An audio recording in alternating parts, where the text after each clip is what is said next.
Pengguna TikTok bernama Dino membagikan video uniknya di Tribuners. Ia menjumpai seorang emak-emak di sebuah pantai yang berada di kota Palu. Bukan soal kegaduhan ataupun kehebohan.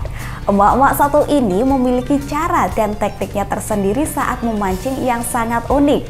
Sebab umpan pancing yang ia gunakan tak biasa.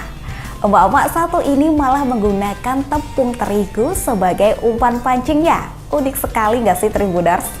Videonya pun langsung dibanjiri pujian warganet nih. Pasalnya teknik dan cara wanita tersebut saat memancing dan memberikan umpan sangat unik. Dengan menggunakan tepung terigu dan jaring yang berupa botol bening yang diikatkan oleh tali senar.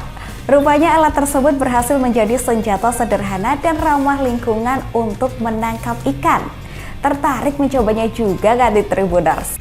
Ketemu ibu-ibu yang lagi mancing dengan cara yang unik memakai tepung terigu sebagai umpan ikan. Oke, betul-betul.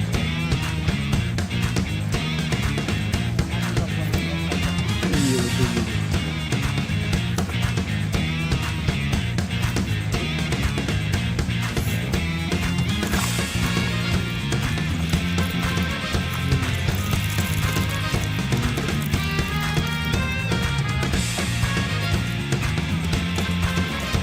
Terima kasih sudah nonton.